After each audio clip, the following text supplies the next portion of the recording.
Hello everybody and welcome to One World, One Blood Bowl number 55. We're going to talk about the Eurobowl rule set for 2025, which has dropped in 2 betas so far, mostly via the Eurobowl Discord.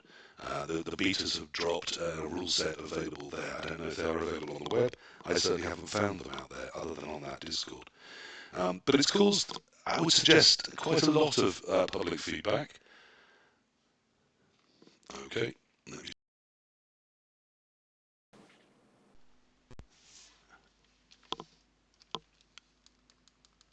Is that any better? Let me know. Hopefully that should solve any vocal issues. Good. So, yes, the Eurobowl rule set has dropped. There has been a lot of public response to it.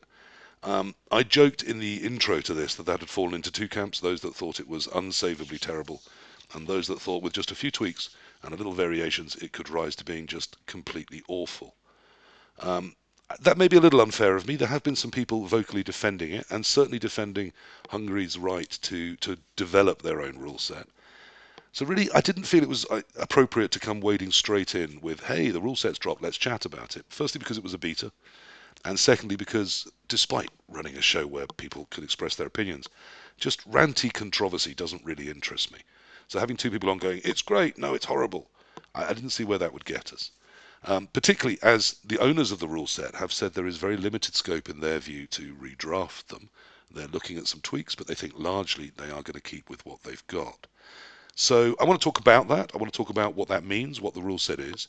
And I think really uniquely, there's a good opportunity here to examine a rule set that has sort of pushed in every single direction at once that may be of concern to people that want to go to tournaments. So let's talk about those issues and why they may be of concern. I have three lovely, lovely people with me this evening, two returning to One World, One Blood Bowl, one on for his very first time. So firstly, to my side, let me say hello to Tripleskull, the legend, long-time legend of Blood. Thrilled to have him on. Um, Thank you. there's too many achievements and areas where Tripleskull has dipped his toe into Blood Bowl to name them all. So let me just ask him, how would you introduce yourself to someone and your life within Blood Bowl? What would you say? Oh, good evening, and thanks for inviting me. And I would probably, in a Blood Bowl context, present myself as the Danish Eurobowl captain for a long time, and very involved in the Eurobowl organization as chairman of the committee for some years, and then just a passionate player for 25 years. So that's the short story. And you've built rule sets yourself, run tournaments, been captains of teams. Yeah, I've built a lot of rule sets. I have some different versions of rule set that I've been working on for like decades, literally, and some of them have been remarkably successful, and some of them are more niche. Is it fair to characterize that Scandinavia, which is just one country, as the hotbed of ATV, all teams viable, as that's sort of where Yeah, it sprung from? all teams viable is my rule set, and I worked on that for about a decade, and I also introduced tiers for the first time at the Eurobowl, and the Malta rule set at Eurobowl was the first time you had a all teams viable style rule set at the Eurobowl, and that was basically Janino translating my all teams viable rule set into a Blood Bowl 2016 rule set.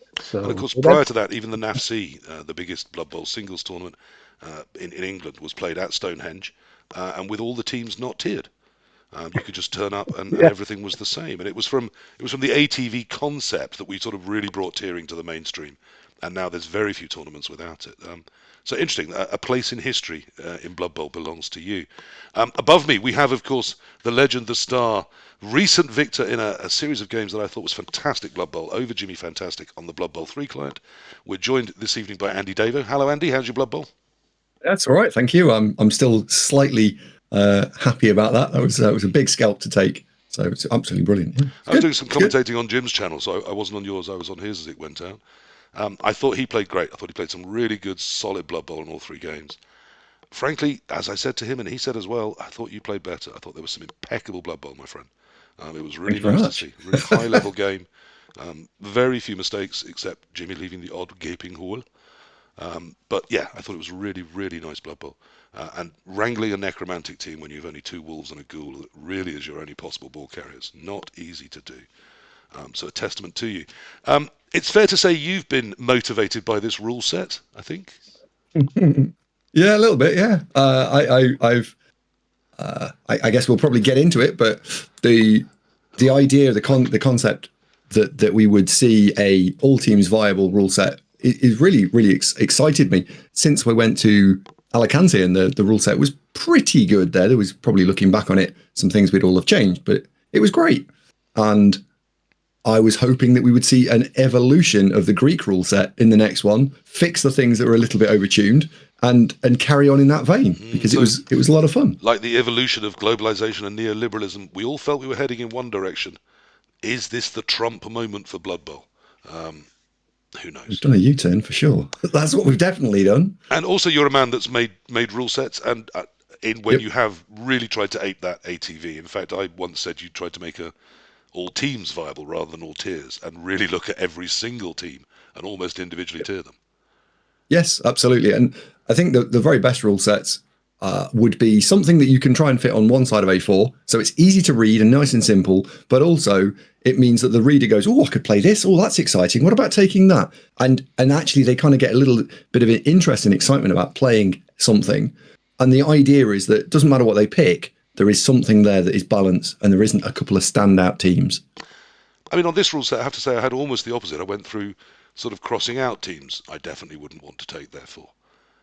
But again, that sort of brought me to what I could take, I suppose. And then, of course, finally we're joined once again by JLeav. Welcome back to One World, One Blood Bowl. Hello, hello. How's your Blood Bowl? Hello. Blood Bowl is going all right, yes. Had the series against Olivier Dulac, which is probably going to be my 3 favorite games of Blood Bowl throughout my lifetime. Yeah, again, a very high quality tie. That was again on the same Blood Bowl 3 client, in what they're calling the World Championships, or some people referring to it as the Blood Bowl 3 World Cup. Yeah, one of the first true last 32, last 16 knockout stages. One of the round of 32 knockouts. So here you are, as I've said to you before, a young man in your Blood Bowling career, facing the NAF #1 rated coach on a live streamed game, the talk of Blood Bowl. How did that feel? I don't know. I was just playing Blood Bowl. That's all it really was, right? Yes, my but Soul Slayer, I hit the elf. A couple more rounds and there was a guaranteed €400. Of course, that was up for grabs. And okay, now everyone else is rule set builders. You've broken a few rule sets in your time, I believe. Seems to be why I've pulled you on. So you are a spreadsheeter, a statistician, a man that loves the data. That's how you've come to this rule set, isn't it? So what have you done in terms of those spreadsheets of yours? Well, when the first beta dropped, I went, I believe that night or the following night, and spent 3 hours taking all of the non-stunty teams and trying to build a roster with that team in under 10 minutes, and just seeing what I could come up with. And I'm sure we'll dive more into what I actually came out of that with. And then I did it again with just made a few adjustments to some of the existing ones with the more recent beta that came out. Okay, so really, I've brought on, I would say, someone who has a lot of issues with the rule set. Tripleskull, who has been famously defending at least the right for the rule set to exist and some of the concepts within it. Although I think we all have certain issues with every rule set put in front of us, being opinionated sons of bitches. And JLeav, who's pulled it apart in every direction, who is coming at it from a very objective, I would almost say mechanical point of view, which I think is another really interesting way of looking at this rule set. So, where do we start? There is so much to talk about. I suggest we start with the supposition, which I think we are all working under, that to some degree this, in some way, matters. So why do the Eurobowl rules matter? Well, doesn't that go to the point of, what are we trying to achieve here? Right. And when I say we, the people writing Eurobowl rule sets, whether that would be the 4 of us or some other group of people. And I had some interesting conversations with quite a few different captains over the first few weeks after this dropped. And I was asking them, like, just in a one-to-one conversation, what do people think and what are they trying to achieve?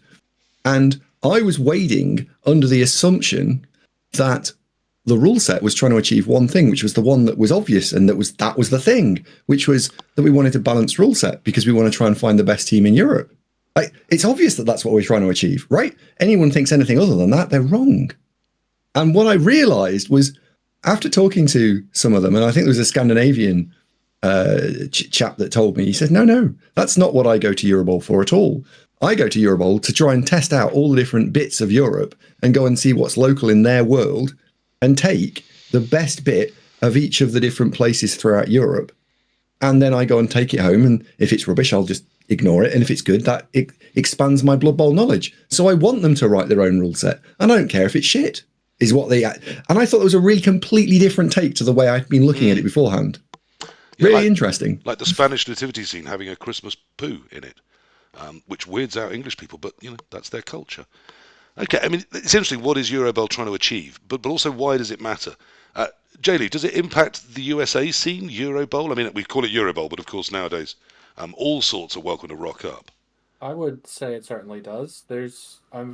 I think the Eurobowl or World Cup rule set, whatever it is for the year, ends up being the most popular rule set, or some variant of that for every tournament across the NAV.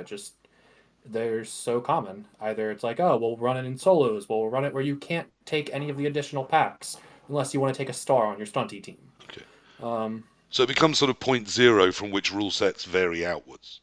Right. Yeah, the focal point for that year. Do you accept that, Tripleskull, that we've built these yearly big shows into such a centre point for Blood Bowl that it influences everything outwards? It absolutely matters because it's going to be mirrored at a lot of tournaments, and that was an important point for Malta. They argued that they wanted to create a rule set that, importantly, not just catered the Eurobowl but also the individual tournaments. So there's some balancing to be done there. So it matters for that reason, and it matters particularly because of the Eurobowl institution. It's something we want to uphold. It's a really strong tournament with a really strong culture, and people who think it's just another tournament are just plainly wrong. So it's something special, and it matters because it's that tournament's rule set, and that goes into the competitiveness and other parts of the rule set. But to Andy's point about, of course, we want the rules to be balanced. That's traditionally not what the Eurobowl rule set has been. That's a very new thing, that the rule set of Eurobowl tries to be balanced.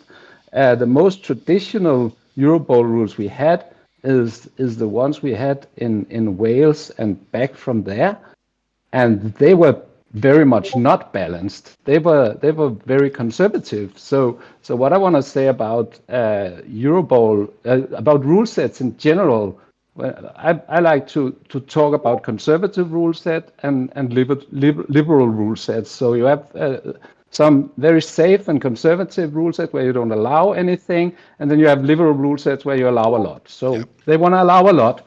And the other thing I look at is it a loyalist GV style rule set where you want to use as many official rules as possible, or is it a more innovative rule set where you make up stuff? And Hungary is trying to make a liberal rule set where they allow a lot of stuff, and they are trying to make a loyalist rule set where they use GV stuff a lot. And that creates some issues for them. And then you have to decide, do we want to go for balance? Do we want to go for something else? And particularly, it creates issues around some of the topics we're going to discuss. So that's, but it matters because we are playing this rule set many times this year, all of us, all around the world. And it matters because of the players going to the Eurobowl and the Euro Open. A lot of the players there are there to play Blood Bowl within some area of competitiveness, and you can do both, whatever you want to call it, if it's not competitive. Yes, we're leaping to a conclusion I want to come to next. But all four of us are agreed that it does matter. This was my first Euro Open this year, but it's not the first time it's impacted on my Blood Bowl, because every year there's a Eurobowl rule set, and as you say, other rule sets seem to grow from that. So it seems to influence how Blood Bowl is played, certainly across the UK, and from what I understand, across the Blood Bowling world. I think we need to nail down what is a Eurobowl for. This was the first one, as far as I'm aware, where the Europen was bigger in terms of numbers than Eurobowl. So actually more people were going just to sit in a team of 4 and play a team game of Blood Bowl in a different country with no prospect of coming away with what was figuratively the big prize that weekend. I think Is it for Malta was the them, same. or is it still about nations competing? What do we want from a Eurobowl? Isn't this because they have to have the other bit, right? So it wouldn't get NAF sanctioned if you just did Eurobowl in its Nah, actual Eurobowl form. So that's they not have it. to put the Europen in. However, that's No. not to say that the Europen is not good. I think the Europen is the thing that actually makes it have its massively wide appeal. It's the grassroots side, turns it into which the big is party, I that think. turns it into the big party. Yeah. Whereas, and the Euro Bowl is the elitist side of the coin, I suppose. And not necessarily. There are some absolutely amazing Euro Open teams who, if you could put 2 of those together, would smash some of the Euro Bowl countries, because Euro Open teams can take anyone they like. Countries are limited. Yeah. Is this a case, as Jock has said in the chat, of the tail wagging the dog if we allow the Europen players to say, actually, here's what we want to turn up and play? I mean, should Eurobowl fundamentally be about finding who is the best nation playing Blood Bowl that year, or should it be a party for Blood Bowl in the country hosting it? Why can't it be both?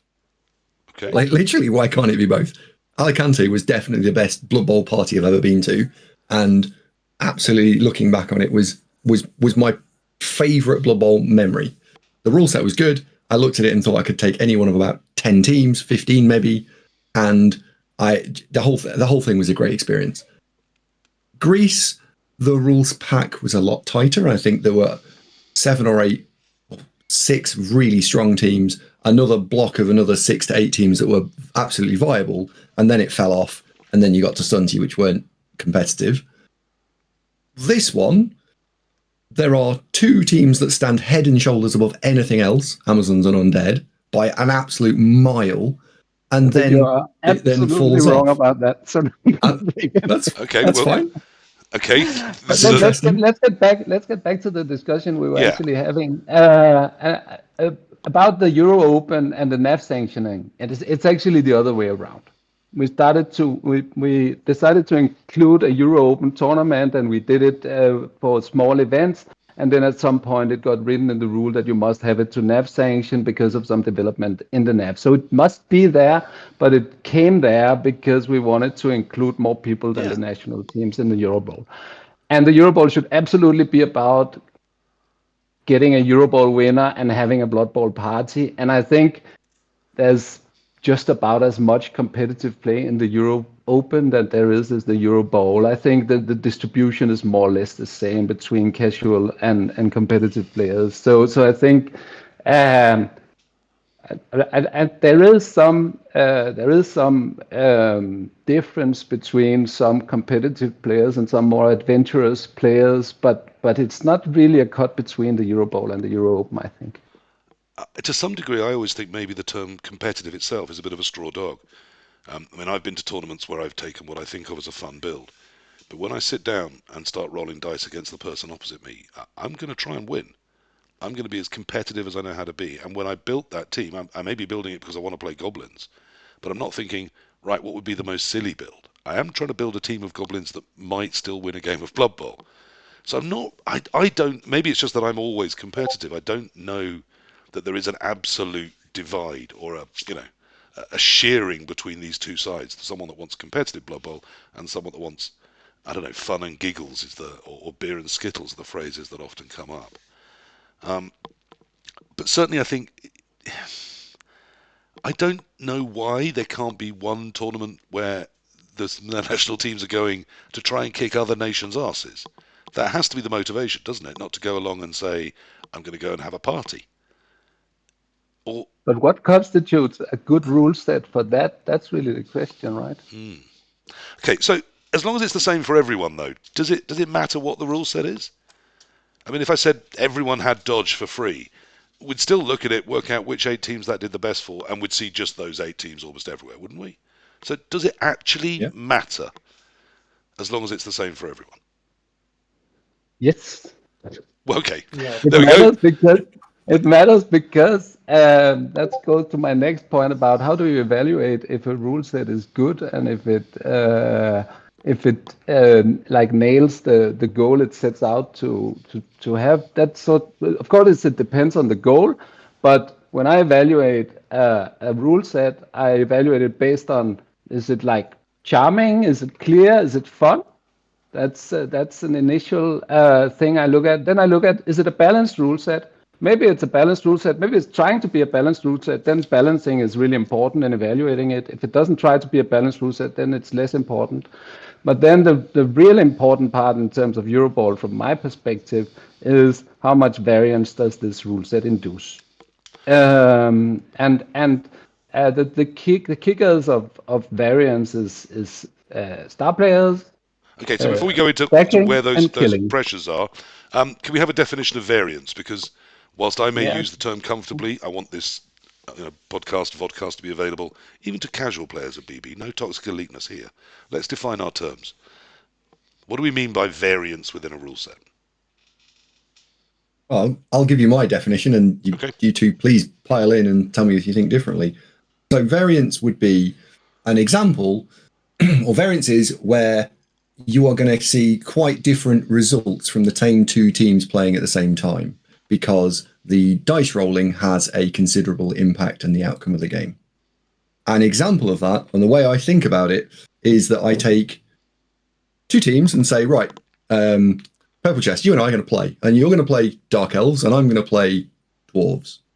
And we look at the two teams and we say, right, you've only got two, you can only put two pieces with dodge on there. And you've only got two re-rolls. So now I'm going to force you to make a load of dodges. And instead of just thinking about that one game, we can think about Eurobowl and all the different people that are playing Dark Elves versus something that they've got to dodge. And instead of thinking about just Eurobowl, you could say, what about all of your open? So all of those matchups all happening at the same time, there might be 30, 40, 50 of them. And how many of those games are going to get decided by rolling an unfortunate snake when you have run out of team rerolls and you haven't got any dodge to skill reroll to fix it, or that you roll a 1 in 9 and you've already blown your rerolls on other things? You don't have protection from bad luck impacting your outcome of your games because you have been given fewer than normal mechanisms to defend yourself, and they are typically less players or no bench, a lower than normal amount of rerolls, or a lower than normal amount of protection skills like block and dodge. And those things come about when you take away some of the tools from the player, such as you lower the number of the cash, or you limit artificially the ability for them to be able to pour block and or dodge onto their team, whichever they want to use. I'm sure we can come on to why by that, but that's where variance comes in. In some ways, it's pushing more towards what were the key luck moments in the game rather than maybe what were the key skill decisions in the game. Yes. Yeah. I always think of it in a shortest form possible. So instead of it's can I make this dodge rather than have I chosen the right position to put that piece in. Yes. And Lizardmen, another one, would be a good example, because if they don't get blocked universally across the board, then some of their blocks are a little bit adventurous. Yes, the correct skill sometimes is just to not throw the block, but oftentimes you don't have a choice. You're required to push that player off or push through that player or whatever. So artificial limiting of stuff will increase the variance within a game.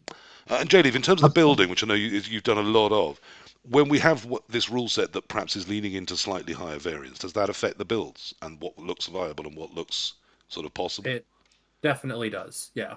Back with the initial beta, I think I put together a list of about 8 teams where 7 of them had Mighty Blow Tackle or Dirty Player Sneaky Git, and I think there was like Norse as the standout, where instead they just took 2 Dirty Players. And then the 8th team was Amazons, because, well, it doesn't matter if everyone has Mighty Blow and Tackle. I still have 13 players and 3 rerolls at 1100, and I can stack on my Strength 4 thing.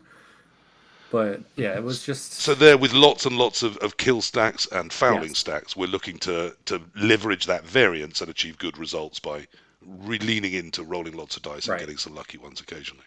Because you can't beat it unless you do it better. Okay, so that may be the sorts of concerns we're looking at.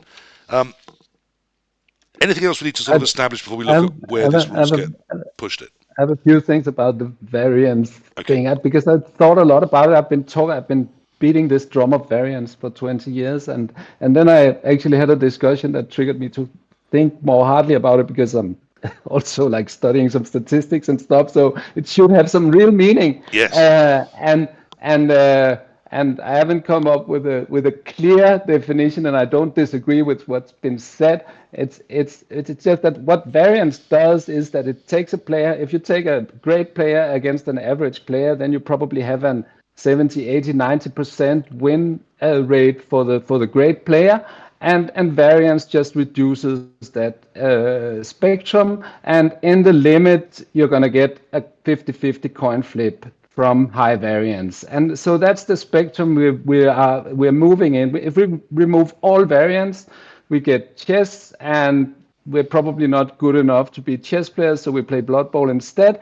And so we want some variance, but we don't want coin flip games, right? And that's the balance we want to hit, I think. So that's how I think about variance in the game. So poker, for example, has an enormously high variance because you've no control over what cards come out and get put in your hand. All you can take is the decisions about what you do with that information, but you don't control the information generation at all. Chess, almost no variance, because unless you're on performance-enhancing drugs, it's all about what books you've read and how you put that into action on the pitch. There is no randomness at all. Good, so we've established what variance is. Do we want it in our Eurobowls then? I mean, surely some variance sounds fun. That's why we don't play chess.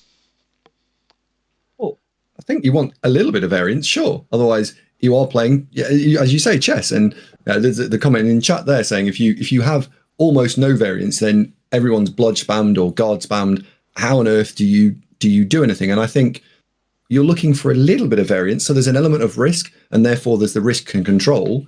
But you do want, well, I think I want mostly no variance so that the skill will win out. I'd be devastated if we turned up to Eurobowl with 1,000 TV teams with 2 skills, because the variance element would be huge. Not to mention the fact that some teams are obviously much stronger at 1,000 TV than others. But I equally don't think that playing at 1,500 TV with 15 skills or 20 skills each would be much fun either. That would be the other end of the scale. So we're not far off where I think we should be. It's just I think we would be looking for most stuff to work most of the time, surely. I mean, is it then just the case that everyone who expects their win rate to be 51% and higher wants less variance? And everyone who expects their win rate to be 50% or lower is thinking, do you know what? Love a bit of variance, me. The little raise of the eyes there from AndyDavo. This is a visual format as well as an audio file. Because one of the things that has been sort of thrown as an accusation, both in my adverts for this very episode, but also to anyone giving feedback on the Eurobowl rule set, is that this is yet another factum of the toxic elite, specifically the English toxic elite, as I'm talking to a Scandinavian, an American, and a declared Welsh person. But the toxic elite is the people that don't like this rule set. Is it the toxic elite that want to reduce variance, and is it because it's in their interest to do so? There's a upper limit for how much variance I would want, but there's also a lower limit for how much variance I'd want. I don't want to play chess. There's a reason I'm playing Blood Bowl. It's because it's more fun. You get more unique situations that you can come into, and because of the dice, you're somehow in more unique situations you can get into. The whole reason that I don't want there to be a ton of variance is because at the end of the day, there's still a skill part of the game, and that should be reflected more or less in any rule set, in my opinion. But I know that's maybe going too far for some people. Okay, I mean, some people would say there is no skill in Blood Bowl. It's all about rolling cubes and having fun. But certainly there is a core of the players that play on tabletop who want to say, I am either good at this or, I have achieved a standard of Blood Bowl. Surely there's space in a national competition for that to be coming towards the fore. Let's have a little look at lots of the areas where this rule set has caused some concerns. But before we do, there is a comment which chat has asked me to get illuminated several times now, and I think we want to do that before we move on. Tripleskull, what you said that to you, Amazons and Undead do not stand alone as the two pillars of this rule set. What do you think is either better than them or equal to them?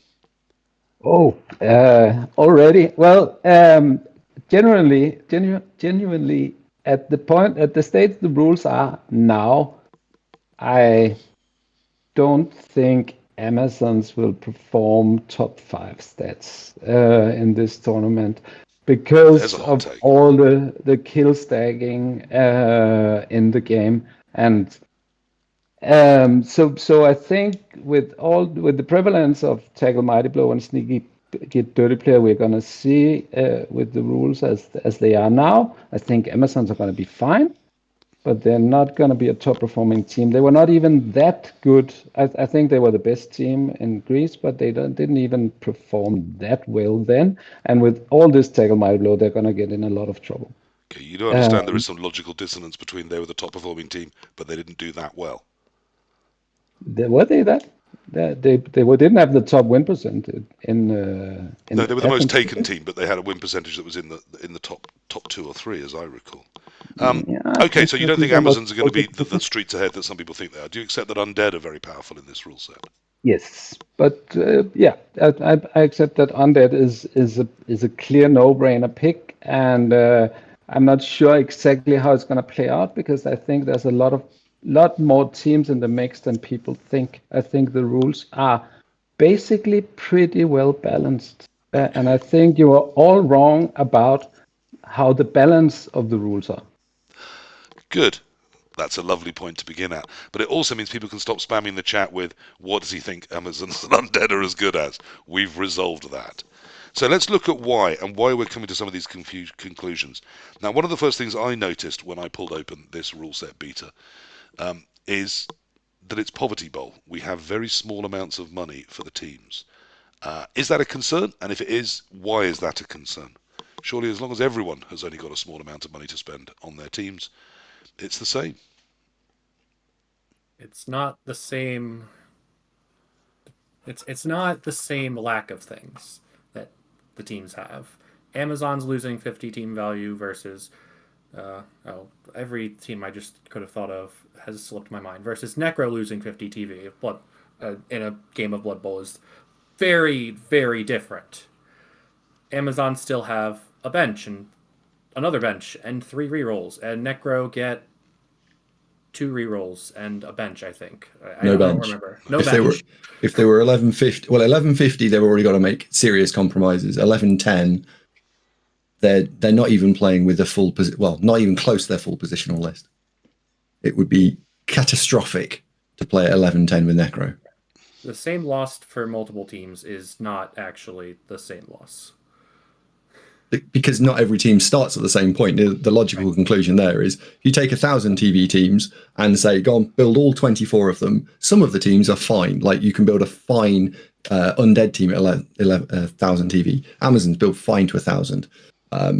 Dark Elves are a little bit more problematic. Nurgle are a real pain in the arse. So you're trying to run a 100-meter race and you don't line them all at the start point. Some of the teams are 20 meters back over there.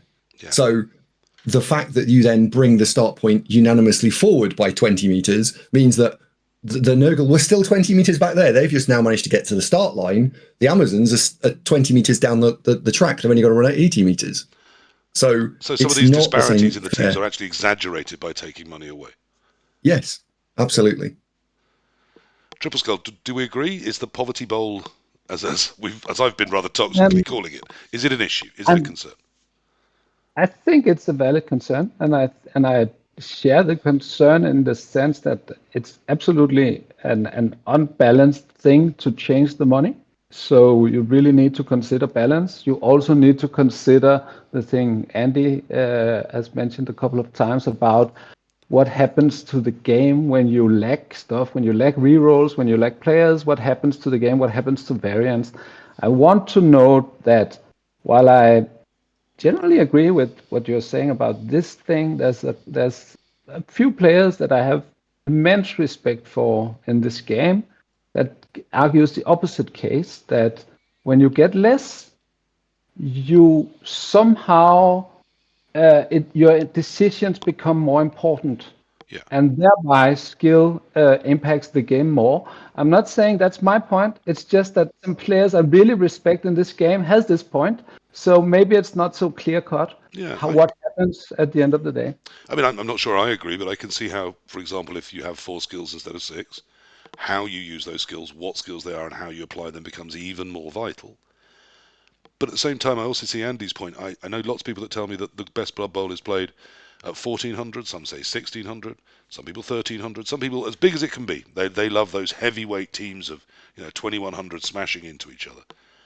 I don't know many people that tell me the best Blood Bowl's played at 1000. I'm not sure I've ever come across anyone putting that viewpoint forward. So we certainly know we need to move from there a few steps forward to get anyone happy with the Blood Bowl we're playing. So I'm not saying this is moving to that, but I'm just saying the more you take away, the closer you get to something we all seem to agree isn't the best Blood Bowl, which is out-of-the-box teams. Okay, so I think that we can all say isn't where we want to end up. Whether this goes to that point or towards that point, I don't know. I absolutely take the point that taking, one of the 4 or 5 rerolls away from Amazons isn't the same as removing a wolf from Necromantic. These are not the same costs. And as we said, some teams can laugh at the poverty and say, well, I can still build fine, thanks. Dwarves famously were sometimes looking at the money going, well, I guess I'll have another reroll then, or I don't know, I suppose I'll have a 12th player. Four dwarves or a keg, right? They've got Thickskull, a keg. Yeah, what the let's have fuck? a keg, why not? What? So they're not as bothered by losing that aspect, but other teams absolutely devastated by it. So certainly it's a concern when you're building a rule set. On top of that, I think that the synergy is really the thing to really be mindful of. The synergy between low cash and high kill rate. So that creates a certain kind of game. So that's the sort of thing I would be looking for in terms of evaluating, is 1.1 a problem or not. I think 1.1 is something you can experiment with and have fun with, but you need to consider it in the relation to the rule set. But as I said, when Games Workshop made stars cheaper, made them more widely available, and gave them special skills, it's going to be incredibly hard to balance all 3 of those things at the same time, and sure enough, they didn't.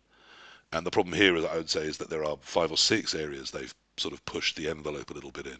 And how those all interact with each other, I'm going to leave to JLeav. That's literally why he's here, because he's much smarter than me to tell me what that does and whether that's the problems or not.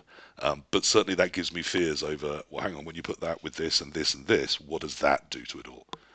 And that's where even the best theory bowlers sometimes get lost. So another area that really, as well as the very low cash, the poverty bowl, was skill capping. I think that was another thing that instantly leapt out to me. One of my favourite races to take would be Dark Elves. Instantly you look at that and go, okay, so I can't build them. And then maybe you look at, say, Dwarves. I'm also known for my Dwarf play. And now I can only have 4 guard. And I can't put block on my runner for some reason, even though I haven't taken block on any other player. So the skill capping is interesting. But what also came in with the skill capping is the idea that that cap of 4 skill iterations maximum on a team isn't about just chosen skills, but it also includes skills you already have. So if you start with a team that already has, say, 8 players with block, you cannot take block anywhere else on that team. So what do we think about the skill capping? And again, does it hit some teams and not others? Is that the concern here, or is it just a principle? Because lots of people didn't like skill capping. I would say you have taken a sledgehammer and you've hit 3 specific, or more than 3, but you've hit a handful of teams in the knees, and you've given the sledgehammer then to some of the other teams to continue to hit them with it. Okay, it's a lovely metaphor. I'm all aboard that. What a strong image. Now you're going to have to explain for those of us that are hard of thinking. All right.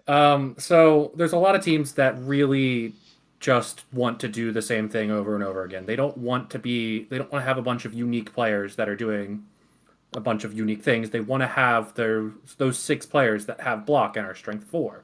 They want to have that group of players that are really slow, but when they're together, they aren't really good at getting hit because they all have guard.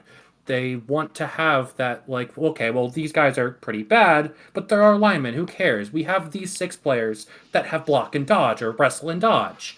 And they just can't do that. And then there's teams like Amazons that look at that and laugh because they already have their 13 dodge, and then they can just add more than like they can get the most blodge/raj in the game right now in the tournament because, well, they aren't capped by the combination of block and wrestle. They're capped by block and wrestle separately. And they're not capped by dodge at all. So they can put 4 blocks on because they haven't got any block to start. They can put 4 wrestle on. They have no wrestle to start. They can put the 2 guards they like on because they have no guard to start, obviously. So really their build isn't actually affected. Not at all. To pull dwarves apart, I mean, I when I was playing a lot of dwarves single player, would usually only take 4 guard, despite the Vogue being either 5 or 6. I would then drop a 5th skill usually onto Mighty Blow and the 6th skill as a block runner, mostly to use as a safety, not as to defend him on my drive. So I can still see that I could coach a 4 guard team, but then I'm robbed of being able to drop that block on the runner. So I'm thinking, okay, so then it's 2 Mighty Blows. So now I'm playing one style of dwarves, which is smash the opponent with Mighty Blow and get removals. You have 7 skills. So you have 7 skills. Now I have 7 skills, so now I can have 3 Mighty Blows. You can put wrestle on your or I could have a wrestle safety, who isn't as good at popping the ball and running off with it, but yes, I accept there are ways of doing it. But it actually felt to me, rather than giving me freedoms, that it was narrowing me into one style of playing that particular race. Well, I was going to pile in there and say 2 things. One, that skill cap, it doesn't open up the board state and let you do different fun things. It limits your fun and your ability to play with certain teams, right? And if you're a mega competitive player, like I'd say I was in that category, right? I look at Dark Elves and go, waste of time. I look at Lizardmen and go, fucking not a chance, right? I look at Khorne and go, nope. Whereas I look at Necro, where I typically would take 4 guard and 3 block, and if you ignore any of the other issues that I have, I can do that. So Necro are completely untouched from the team that I would have taken to Greece, but Lizardmen have been shot in the knees. So have Dark Elves. Now we can talk about whether that's a good idea or a bad idea. Just because someone's going to raise it in the comments, you can only add block 2 more times on Necro if you're taking the Wraiths, of course. But I'd probably so I'd have to take sure hands on a ghoul, which is not the end of the world. It's not what I want to do, but it's a limit, an arbitrary limit for why. Why? I just don't understand what it's there for. It just limits fun, and it also fucks with balance as well. So it does 2 negative things in my view. And as JLeav says, it just kneecaps some teams and completely ignores others. Of all the problems I have with its rule set, this is the one that I really dislike, even more than Poverty Bowl, actually, because it has no upside and loads of downside.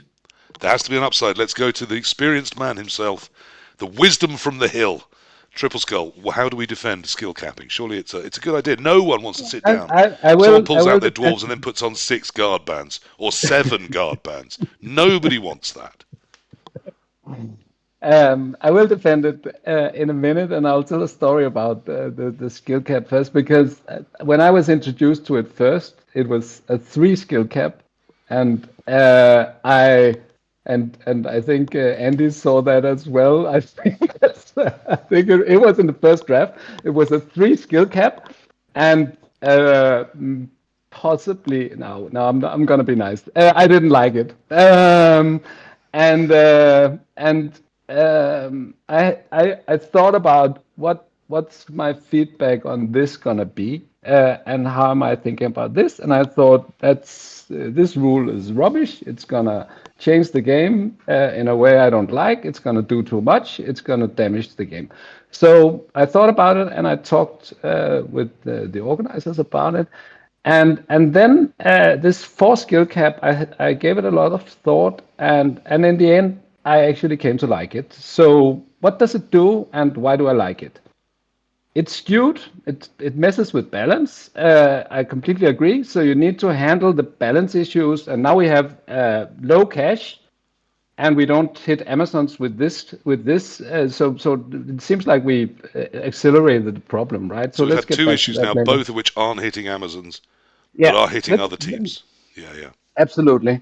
What it does that it's supposed to do, and I think it actually does this, is that it forces some suboptimal choices that might be interesting. That's the way it's supposed to refresh the game. If we could balance Dark Elf with this limit, we would get some new Dark Elf builds that might be interesting. What it also does, and I've thought about it a lot. Why does it do this? This seems to really get on people's nerve and hurt people's feelings. They can't build the Lizardmen they want. They can't do this. I want to note that there were 2 Lizardmen team at the tournament we had in Denmark with these rules last week, and they both did fine. I think they were top 10, both of them, out of 34 players. They were picked pretty early on. No, at least they were picked pretty early on and did fine. But let's get back to the rule, because a soft cap, where the skills you have as a starting point, the Norse and the Dwarves with all the block, didn't count. I would really hate that, because that would do nothing interesting. This at least has the potential to do something interesting. You could put Dark Elves in tier 2 and possibly get an interesting Dark Elf build. Can I ask you a question then on this point, right? So what you're saying is you're saying, I like the idea of this because it forces innovation. If I was to broadly sum up. And I take JLev's point and go, in the one hand, JLev's got a sledgehammer and he's going to go kneecap a load of teams. But what about this other hand that he could have? He could have carrot, right? If you want to force innovation, what about having carrot in the other hand, where at the moment, the way that the game rule set is written, all the skills cost 20, a skill point. So block is just as powerful as safe pass, right? Nobody is taking safe pass to the premier event of the year over block unless they're mental. So, okay, what about making... Apologies for anyone that is mental. I defend you to be mental. What about taking safe pass and turning it into 0.25 of a skill point, so that, or safe pair of hands, right? I think safe pair of hands comboed with sure hands is quite an interesting combination in terms of ball safety. It lets you play around on the board in an interesting manner. I am not taking safe pair of hands if it costs me a skill point. But if it was quarter of a skill point and I could put 2 heads or extra arms or some other like weird skills that you just don't see, that is going to drive innovation. So carrot. I'm going to propose carrot as a new option. So your carrot is a sledgehammer. new, much more complex system of skill pricing based on tiering of skills. I'm not saying I'm going to go down that route. How many spreadsheets do you want Blood Bowl players to need? No. I'm not saying that you actually need to go down that route. What I'm saying is, if the objective is, if the people writing the rules want innovation, then don't use sledgehammer. Like, that's just crackers, in my view. Who benefits the most from this, JLeav? Who gets excited by skill capping? The teams that don't take 4 of a skill ever. Undead, right. Amazons, and whatnot. Like, it makes orcs interesting. It changes them and actually makes them interesting. It makes humans have to think when they're building their team, but it's not making them better. It's making both of those teams worse. And it's really just you're benefiting. Like, other teams are getting a buff because everything else got nerfed. You're not doing anything to make a team better with this. Yeah, I mean, as orcs, I guess it means I can't put block on my big ones, so I'm putting guard on all 4 of those, which is a sort of standard orc build, but it kind of reduces variety in that we're not going to see any orcs without 4 big ones with guard, although one mentalist I know did say that he would go 2 guard, 2 stand firm, but he was Scottish, so I'm not sure it really counts. I've thought about a stand firm big one with this rule set, because I run out of skills to take on the blitzers. Yeah, I mean, I run out of skills that interest me to take. Is that how we want things designed, Tripleskull? Can you defend that? Running out of interesting skills to take. Yeah. I hear what you're saying. I think I was intrigued when I was starting to figure out what are we expecting from Hungary. I was in Denmark, in the Danish community, and for me myself, I think we had a sort of tiredness with more of the same. So I was actually hoping we would get a different rule set. And personally, I was hoping for something more conservative. Actually, I've been fighting the English for a decade or 2, pushing innovative and liberal agendas against the English. But now I was actually hoping, okay, maybe we can take a step back and do something conservative. But at least something new. That was actually my point. And I'm sorry if anyone's offended by Tripleskull's racism against the English there. and for this 4 cap actually did something interesting for me. I agree that it doesn't hit Amazon, it doesn't hit Undead, and they are both good with low money. So it is a balance issue. but there are some things in the rule. It's not. Yeah, I was going to say I've It's got not. 4 more areas to talk about. Surely some of those are going to Yeah, smash yeah, those two yeah, teams apart. yeah. So we've covered some concerns here because then we need some time to talk about it all woven together as well. The other thing as we looked at was, of course, the skill stacking, which originally was just, yeah, you want a skill stack, as long as you can afford it with the allocation we've given you, go ahead and skill stack.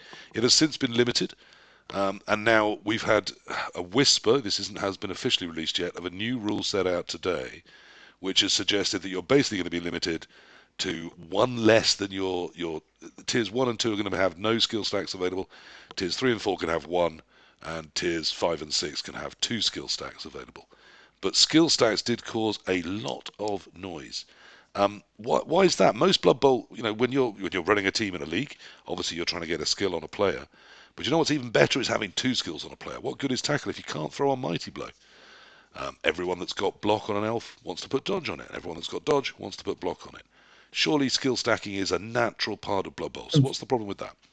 JLeav should probably answer this, but it's the variance multiplier effect.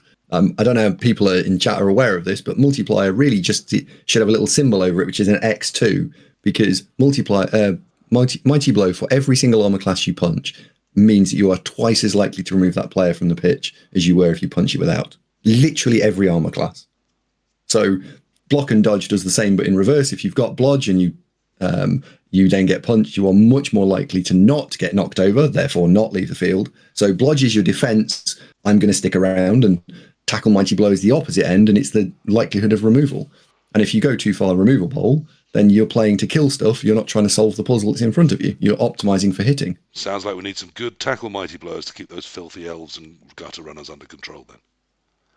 So we need lots of kill stacks, don't we, JLeav? No. That is the combination of low team value and stacking is where it goes wrong fast. Okay, why so? So low team value means that I'm not really running a bench, or if I'm running a bench, I'm running a bench on a fragile team and it's only a bench of 1. And then stacking, well, I'm looking at that, I'm like, oh, all of my opponents aren't running a bench, or they're running this really fragile team with 1 bench. So if I just kill everything they have, I only play 8 turns of Blood Bowl, and then I run up the score in the second half, and I win 2-1. So it means, again, we're moving towards a single play style that's all about just simply that removal rather than positioning or coach skill. Again, it's a variance-based sort of concept, isn't it? And yet, if you look at 1,600 teams, it's all about their skill-stacked players and what they're able to do with those. But as you said, at that level, people have got benches, or they've got their own defensive stacks in response. Tripleskull, how do you feel about stacking just as a concept in rule sets? I know lots of rule sets that say no stacking at all. I feel really strongly against stacking generally, and it is the issue I have with the rules as they stand. I think kill stacks. Maybe we split it into kill stacks and foul stacks. I think both tackle mighty blow, claw, block, mighty blow, block, mighty blow, all of those are relevant, and particularly sneaky git dirty player is relevant. And I think it's fine for dwarves to have tackle mighty blow, and it's fine for some teams to have some block mighty blow and stuff, and some tackle mighty blow is also fine. Combining it with and there's an occasional big guy that comes with block claw mighty, isn't there? Yeah. But combining it with sneaky git dirty player is a disaster waiting to happen, and I really despise that kind of Blood Bowl. When I started playing Blood Bowl, it was dirty player +2 and +2, so +2 on the armor roll and +2 on the injury roll. So the first skill you would take on any team, even if your first skill was a war dancer, you would put dirty player on the player if you were any kind of rational person, and this sneaky git dirty player gives reminiscence of that kind of play, and it just accelerates variance through the roof, and it's a horrible game of Blood Bowl. Yeah, similarly, I remember the days of claw, razor, sharp claws, which were separate skills that chaos could roll. You needed a double for each, but the claw gave you +2 on the armor, and the razor sharp claws gave you +2 on the injury. And as we've seen in this rule set, any kind of +2 on a 2d6 sort of a bell curve is kind of ruinous to what results people are going to get. Hence, most +2s in this rule set have been limited in some way since they firstly came in. Isn't playing a removal strategy? I was about to say this. We've had it in chat, so I'm going to read word for word what Pat Knez has said. Thank you for this.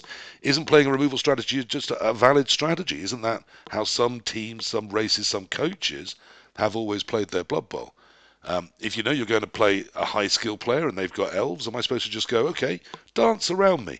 Or am I not supposed to just kick them in the face until they stop moving and then kick them some more because they're probably faking? You said a very important word that was not part of the comment, and it was some. Right. Some teams, some play styles, some coaches. Right now, it is all but Amazons. Okay, so the combination of the things we're discussing has moved literally to the point where almost every team needs to be thinking, which of these stacks have I got and how am I putting them into use? Yes. It's too far past normal for it to be some. Like, if you want to play Chaos Renegades because you want to go play Murder Bowl, then yes, you can do that. That's good. But why not just play Orcs and do Murder Bowl there? Or play Undead and do Murder Bowl there? Because you can play Murder Bowl with any team right now. So we're not denying there should be builds available to do that kind of Blood Bowl, but perhaps that shouldn't be how you would build every team in a Blood Bowl tournament. Is that what we're trying to head towards? Because, I mean, I'm going to put Blodge on a team if I can do it. I'm going to put Tackle Mighty Blow if I get any chance to. It's good to do the things I like to do in Blood Bowl. So there has to be some space for it. I mean, we've always let Khemri, for example, for years, Khemri have always managed to tackle Mighty Blow. So should it only be for some of these outlier teams that really need it? Is that what we're saying? It's not. I don't sometimes dislike stacking. I always go to tournaments where the stacking is allowed and think, okay, fine, we're going to have to play around the Tackle Mighty Blow stack. But if I've got a bench and I have 3 rerolls, 12 players, 3 rolls, 13 players, I can play around it to a degree. But it is going to inherently increase the variance. And sometimes the opponent I play against just gets lucky and just smashes things off the field. If they don't have that ability to be lucky, then they're less likely to smash me off the field, and therefore they're less likely to get a good result, I think. So I don't think it's a good thing. I think it's a bad thing. But it's not deal breaking. It exists now. It's, as JLeav has said 5 minutes ago, it's in concert with the other changes that have happened in this rule set, where stacking plus Poverty Bowl is bad, and you stick the 4 of any skill cap in. All 3 of those things are working negatively to draw down my ability to play Blood Bowl and mean that I have got a bit of a problem. Yeah, I think. So it's pushing the 3 at once, and it's how they combine together into I think so. A whirlpool of doom for certain teams. Yep, and I just want to throw this into the chat, which is Eurobowl the place we should be testing and experimenting and messing with the rules, or should the Eurobowl rules be fishing out a standardized sort of set, and we should have something that's nice and competitive?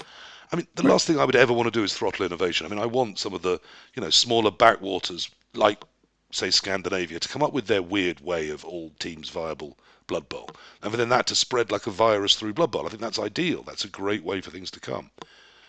But I kind of agree. Shouldn't that come from these little far-flung, ice-bound places, and then come to the rest of us, rather than come from the top and be sort of tested there and then trickle down through? Because that seems to be a little bit of what we're trying here. Stacking, it's certainly a worry. Humans have now moved, though, to the point we think they're moving back to tier 3, which with the new limiting would give them only access to 1 stack. So surely, JLeav, I mean, you're the theorist and breaker of rule sets here. As long as I can only have either Tackle Mighty Blow or Sneaky Git Dirty Player, I'm not that worrying, am I? I'm not that big a problem. I'm not that worried about humans going into tier 3. I think it was good. I think they double corrected them with the change between the first and second beta. Because in the first beta, they could double stack from tier 3, and now they can't. Yeah. So at least that's limited humans as a kill force. Should I be worried about further down where people can have multiple stacks? I have not given it too much thought yet, just seeing the new list today, because with the second beta, I didn't really consider stacking with a lot of the lower down teams because the skill pack B just prevented it altogether. Yes. But with And now the it other doesn't. lower teams, there's not too much to be afraid of. Like Chaos Renegades can get 2 stacks, I guess. That's fine. Maybe 2 big guy stacks is something to be a little scared of, but not really. And then I do want to go back a little bit and pull something out of the chat. Okay. Julian had said there's also 0 taxation on taking a stack in the Eurobowl rules, which that's an important part of a lot of rule sets that have stacking. Is it usually costs you an entire skill. Right now, it only costs you a skill if you're gonna waste SPP, because tier 3 and tier 4 have 2 SPP off a multiple of 6, so that's their stack is that 2 extra SPP. Instead, just puts a second skill on somebody. And tiers 5 and 6 give you 4 SPP more than a multiple of 6. So that just gives you 2 stacks, and you don't have to think about it. Like, there's no thought process behind, oh, should I stack? Is it worth ditching a whole skill to do this? You're just, oh yeah, stacking is just objectively better. I'm going to do that. Okay, so to really underpin the maths of that for those of us that aren't, naturally breaking rule sets all day. So a skill usually in Blood Bowl, if it's a primary first taken skill, will cost you 6 SPP. So often, if people have allocated SPP towards teams, they have done multiples of 6, so that people can then choose those 6. A secondary skill would therefore be, I think is it 12 or 8? 12. Secondary is 12. And a stacked skill would tend to cost you 8. So if you're doing it in SPP, it's sort of 2 more than 2 skills, but it's not the same as if you're, say, taxing them and you're saying 1 point for a skill and 2 points for a stacked skill, which obviously is where you would be taxing. So you could have 3 standard skills, or you can have a single stacked player. So while we're talking about this, there has been this some controversy amongst some of the beardier members of the Rules Committee pull-apart bunch about this whole idea of taking SPPs rather than skill points. Can someone explain to me why that's bad? Because I don't really understand. I don't mind diving in on this one. You guys can Come on then, add Andy. on to it. What's the problem? Why should we not want SPPs in our rule sets? So I used to, the rule sets I've written have been modifications typically of the last year's Eurobowl rule set or the World Cup rule set. So it's odd that we're talking about this, that this proliferation happens. My tournament's been one of the largest 5 or 6 in the UK for the last couple of years. Jock, who's in the chat, he runs another one. That's going to be probably one of the top 3 tournaments in the UK, and he again takes the Eurobowl rule set. So to say that it proliferates, the evidence is literally there. But to go and answer the question, that stacking star player points requires some degree of understanding what a star player point is. It's a little bit more complicated than skill points. You are allowed a skill point. A player costs 1 skill to add a skill point. Dead simple, right? It's so 1-1 ratio. The other bit with it is when you use skill points, it's very easy to go. A skill costs 1 skill point. If you want to stack a skill, it costs you 2 skill points or 3 skill points. It's very granular. It's very simple to understand, and it's therefore also very easy as a rules writer to balance around what you want to use. So when you're using star player points, you've now got to consider all these different things, because I'm giving you one big giant pot of SPP to play with, and what am I going to use to control it? The follow-on is that they've then said, but SPP and gold, they're also interchangeable. So you've got this balance problem, and then they've made it worse by saying, but you can swap SPP for gold, and you can swap gold for SPP. So now when I'm writing a rules pack, I'm writing the rosters for it, I've got to think about, on the far left-hand side, spending as many SPP as I can possibly spend, and the minimum gold, and writing some rosters there. And then I've got to go almost the other way and write a load of rosters on the other side, and I've got to make sure that both are balanced. Dwarves, I think, are an example of where this is falling over, because dwarves, yes, they're capped by 4 guard, but they don't cost anything, so that they can throw gold in the bin and they can turn it into more skills. So now you've got an 8-skill dwarf team running around. So that's 4 mighty blow and 4 guard if you've built them properly. So that is literally leaning into the meta of destroying stuff. And dark elves. While doing that, if you really want to, you can also afford a death roller. Yeah, you can do crazy things with dwarves.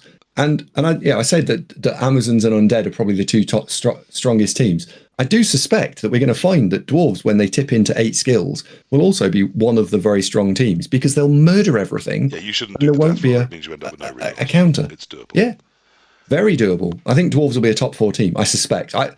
I haven't paid That when is they better refuse than to change Amazon. this. I have considered, because of the fact I always used to roll with only 4 guard and not able to put block on my runner, I have considered going back to dwarves for the first time since the 2020 rule set, as I do think this Eurobowl rules might impact on dwarves quite positively. We'll see.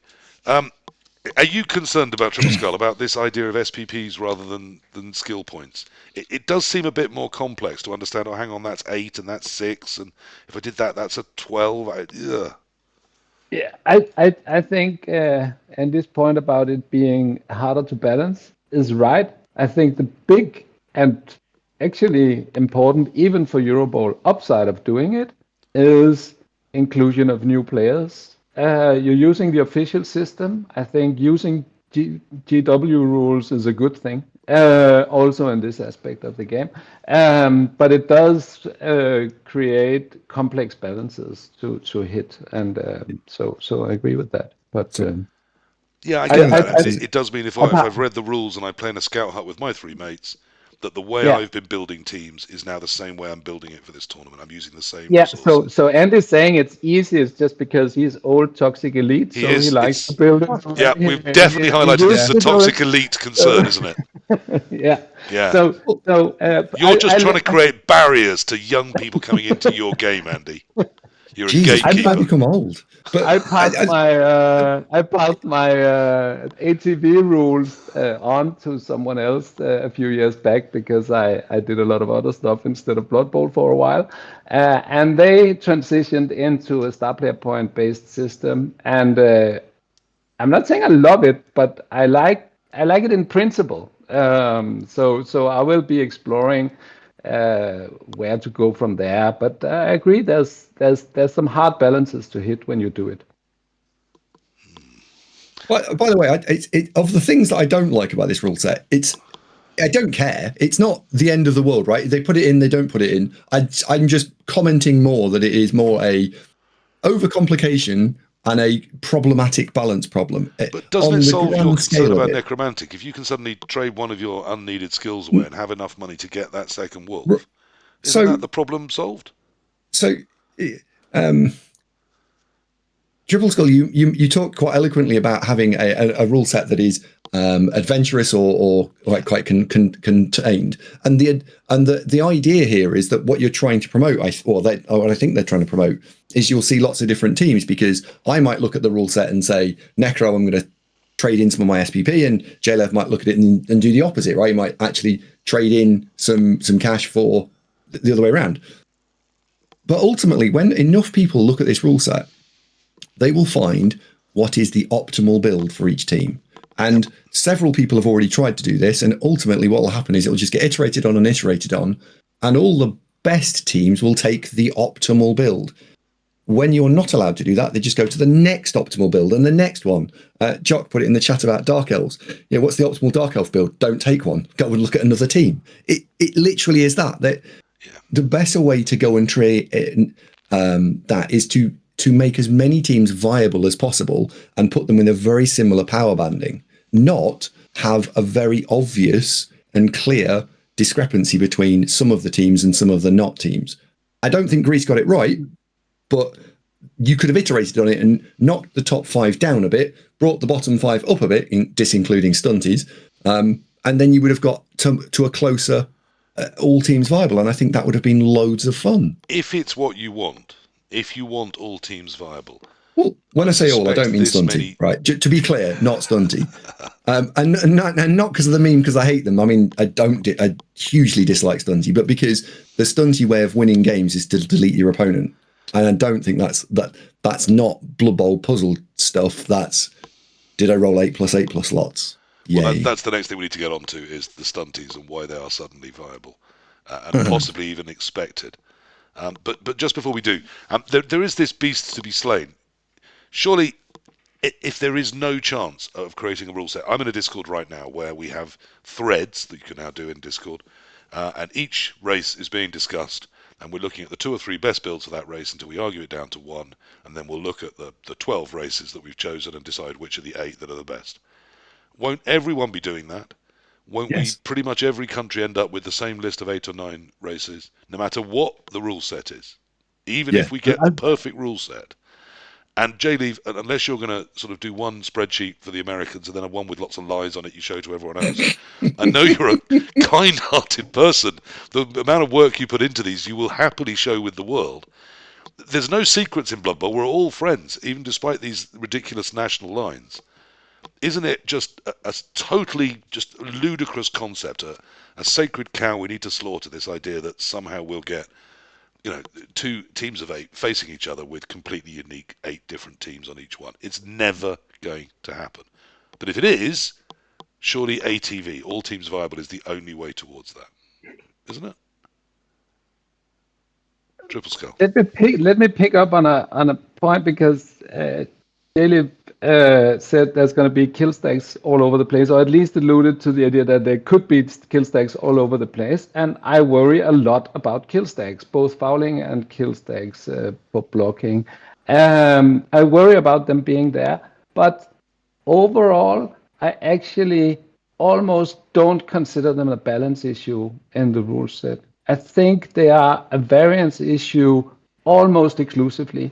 I think the horrible human builds, old world alliance builds, whatever other kill stacks you can put in this game is going to make for bad games.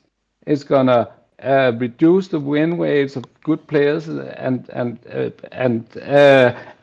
it's not like it's trivial that anyone can play the kill stacks well, but some players can utilize the strategy and get a lot more wins than they usually get in what we consider a normal game of Blood Bowl.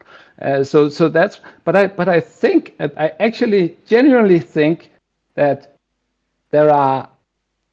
it's very hard for me to identify the best races in this rule set. I think there are some of the elf teams that are really good, even with all the killing in the rule set. I think they will perform very well. I think there are something like Chaos Pact and other teams that will perform well.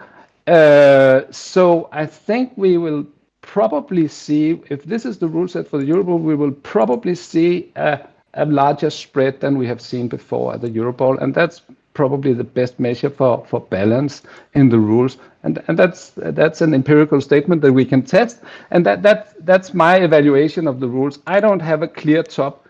I get that there are arguments for Amazon and Undead, and I think Undead is the most clear case.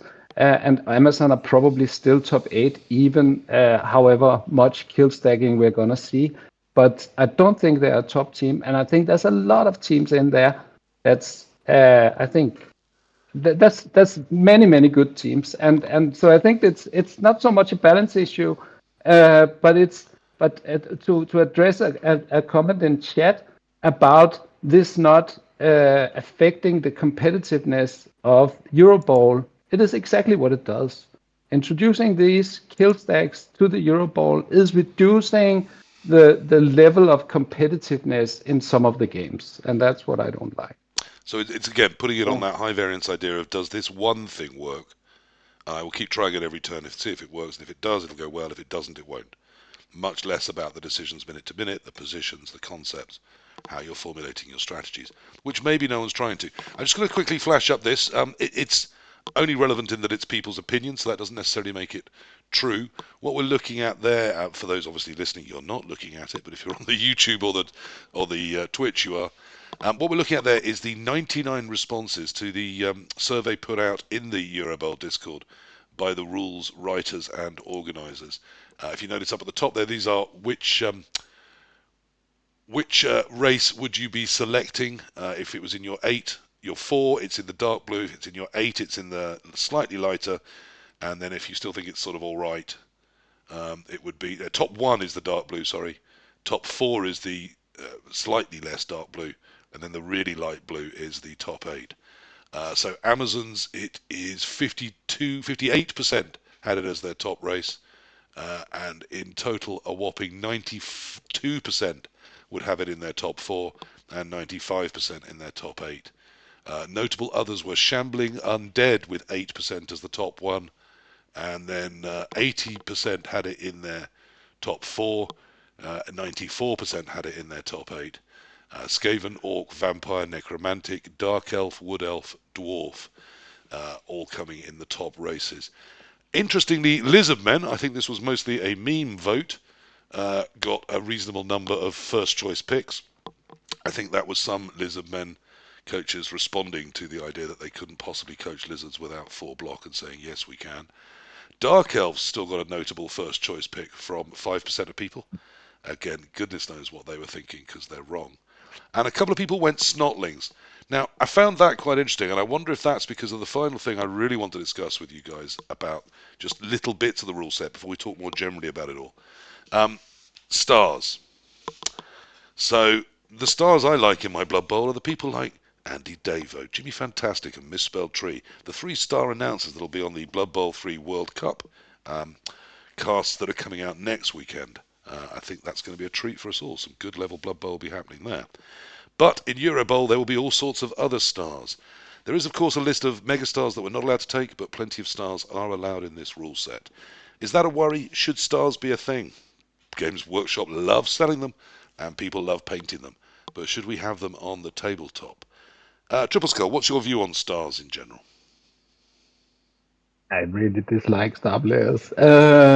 So I almost never put them in rules when I make rules, unless I feel like my hands are tied or something. So I don't like them. I think they're mostly handled in the rules, but I don't even know them well enough to actually know.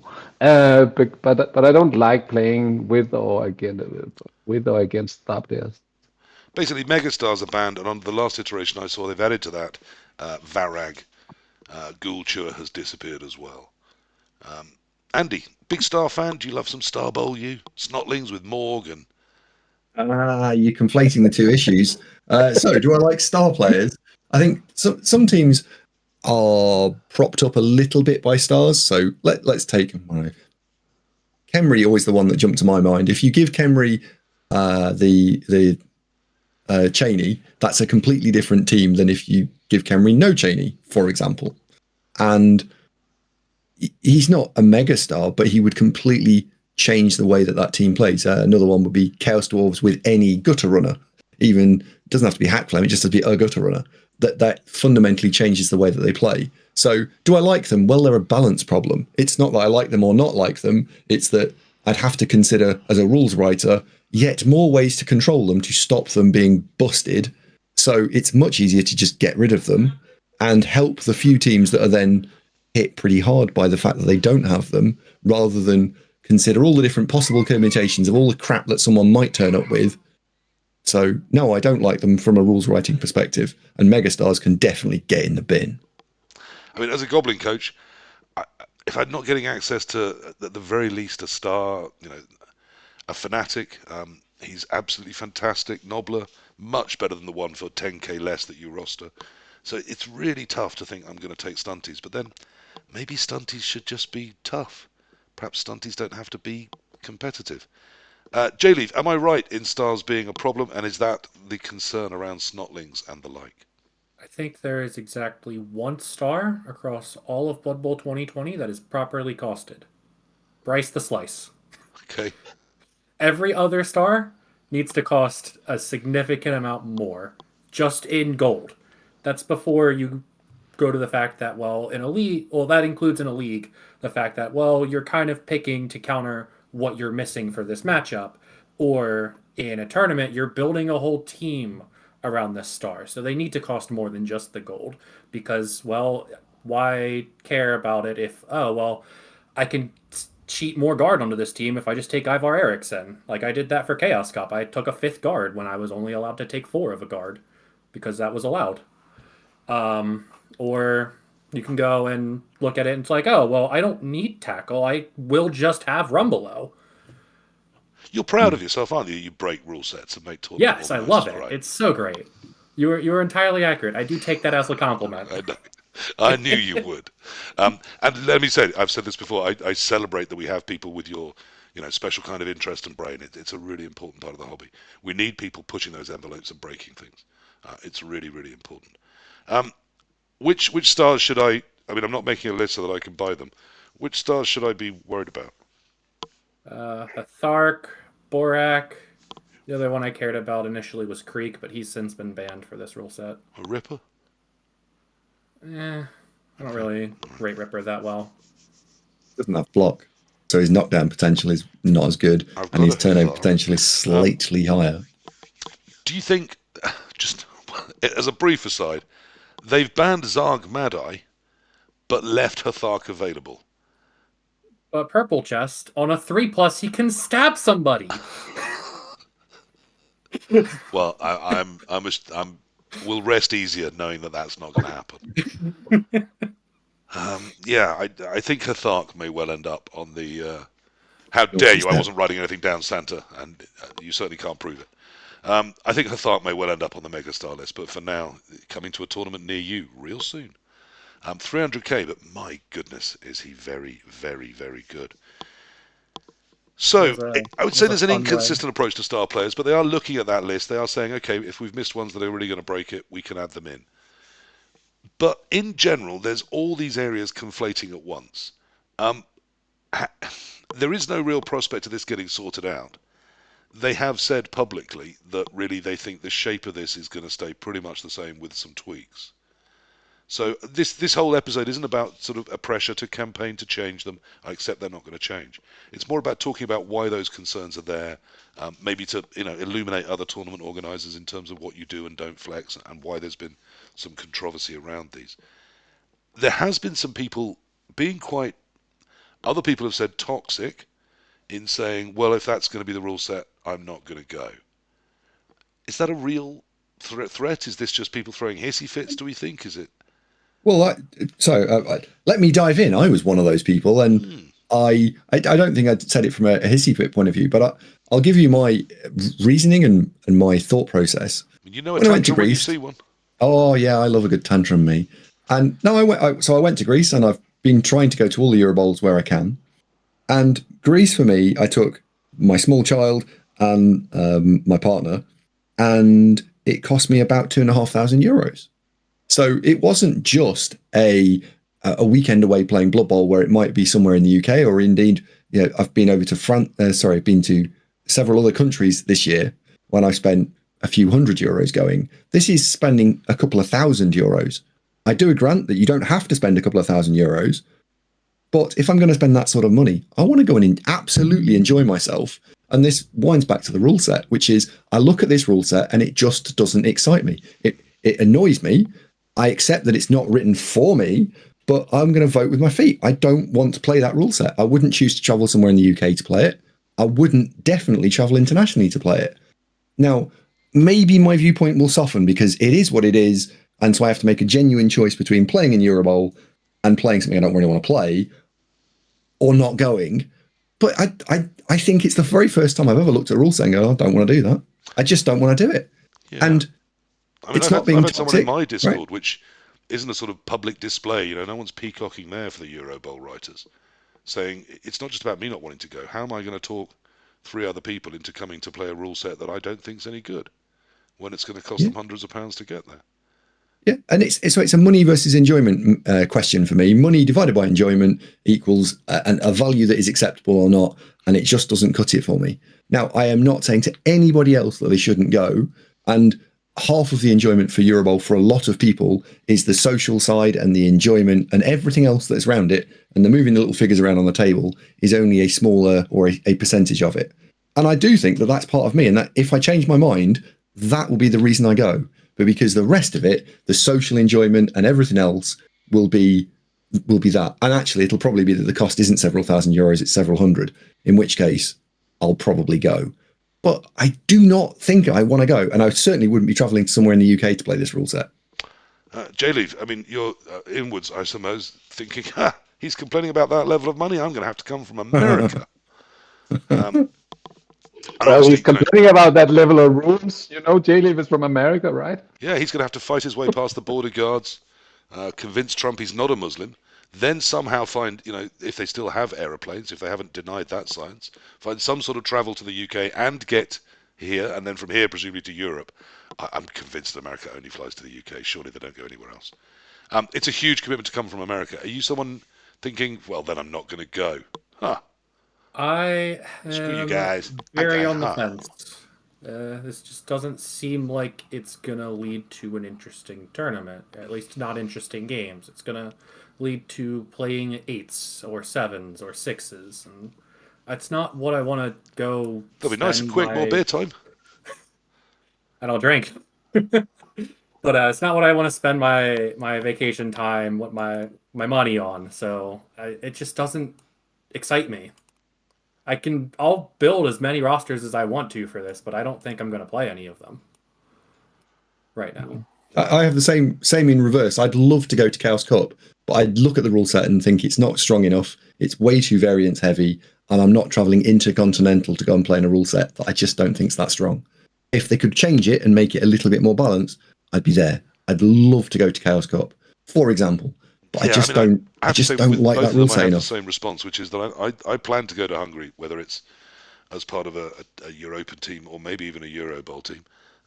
We'll see, but I want to go because me and my partner fancy seeing Budapest, and it's a good chance to do that and see some people I know in Blood Bowl and be part of the Blood Bowl party that year. But I was excited about it.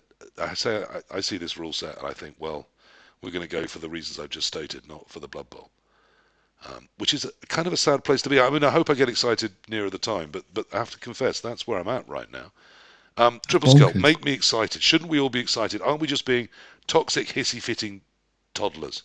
Shouldn't we Well, be excited by the party?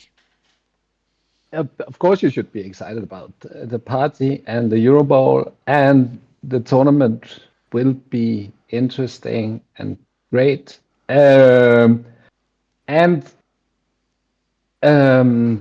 I I don't like playing with these rules, but it's not every game that's gonna be in the way that I fear they're gonna be, and I think I don't know. I'm trying to listen to your worries, and I talked to most of you about this before, um, and I only really have one worry, and that's variance.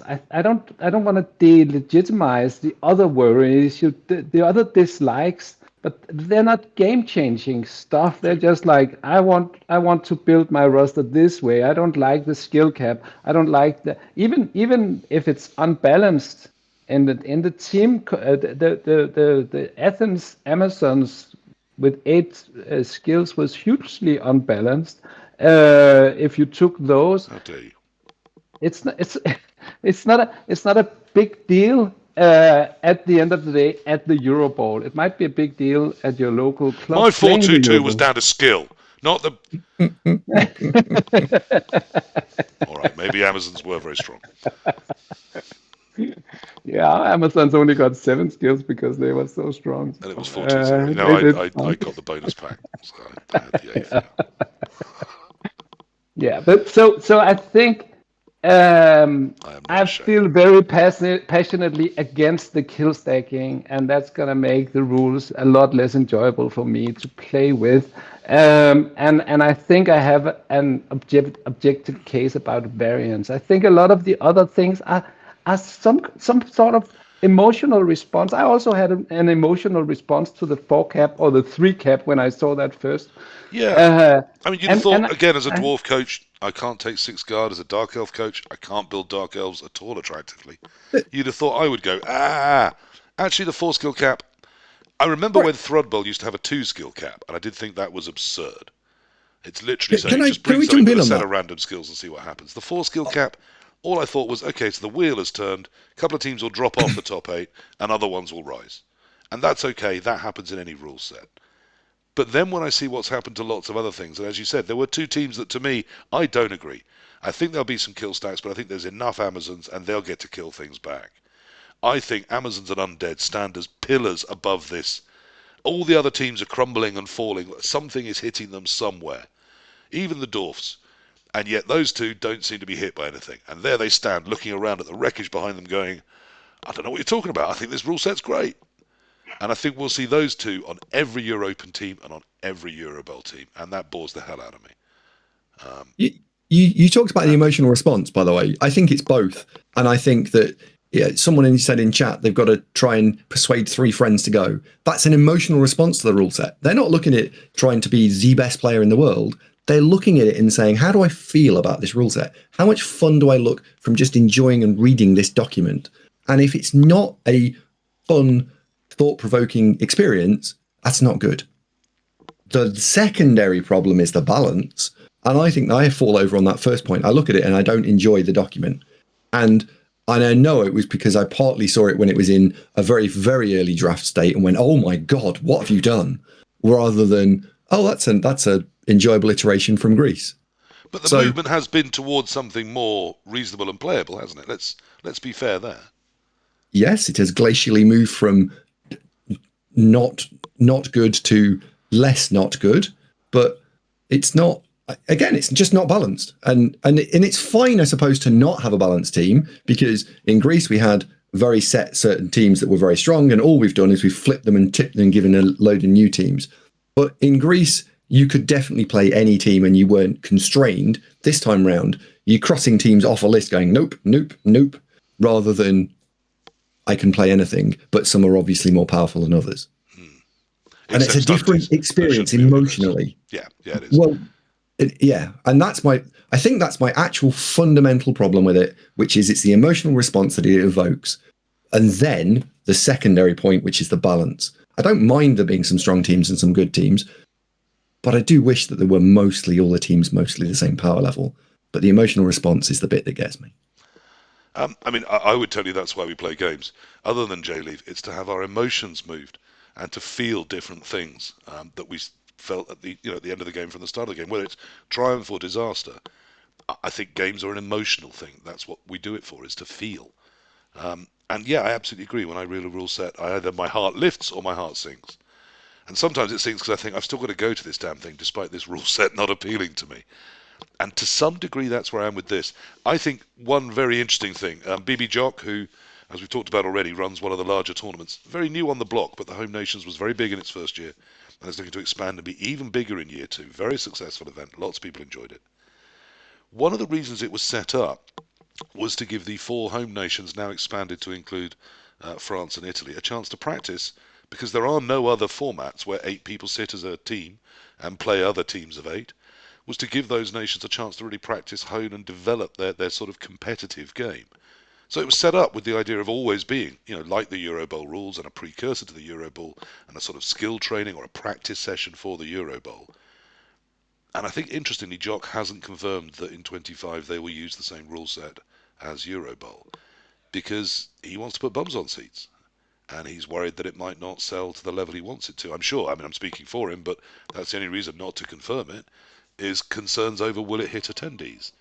So I wonder how many of these are just people throwing a hissy fit, and how many are genuinely people going, do you know what? I can spend my 600 quid elsewhere. I can put £1,000 on going to one of the other fabulous European events, or I can stay in London. In London, I have a tournament series of 10 tournaments next year. The Southeast is having 22. That's all within about an hour and a half for me to get to, and that's before I look at wider just in the UK, let alone the rest of Europe. Do I have to prioritise this one? I'd love to go, and I think I am going. But there is an aspect to that where a lot of people will go, do you know what, for the money and that rule set, maybe I'll do next year. So that is a concern to me. Tripleskull, how do you feel about this? I reached out to some people across Europe to hear what the sentiments was in their local communities. And funnily, I have a few good friends in Spain, but not as many as in other places. But the sense I have from Spain is that they love all the crazy killing. So they go to the Eurobowl with 3 Mighty Blow Chaos Dwarfs. So what do you know? That's the way they play Blood Bowl. So I think they're probably loving it. Then France, I think France is sort of split in two, like in terms of there's a big community there that loves their star players and stuff like that, and then there's another community who has other preferences. And then I asked some Italian guys, and they're like, rules? I don't care. We just play the game and win. So there is some validity to this accusation that it's very much an English or British concern, isn't there? Yeah, there is actually I know that it there's been some very vocal British voices, and they have valid points. They also rambled a lot, I think, and didn't listen to the other part of the argument a lot. And there is there's both the like the sort of the old Team England guard and their attitude to Blood Bowl. They would just like to play with rules that hadn't changed since 2010. And then there's sort of the online English community, and they're also very much against these kinds of rules. And I'm with you in the sense that I don't like this variance kill ball, but there are different perspectives, and also, yeah. So it is different. I think there's yeah. I'm gonna stop rambling for a while. No, it's fine. It's what we're here to do. I mean, as I said at the start, I'm not really trying to solve anything with this issue. I'm not trying to start a campaign. I'm not pushing for them to change. I absolutely accept that Hungary should be able to do the Eurobowl rules they want to do. There has I been agree. And a call. people will vote with their feet, won't they? Right? That's ultimately what Except will happen. those who are representing their nation and don't have that option because they want to do that. They're going to be forced to go there, whether they like the rule set or not. But again, it's still a choice, isn't it? You can still go, no, I'm not going to. Yeah, just don't.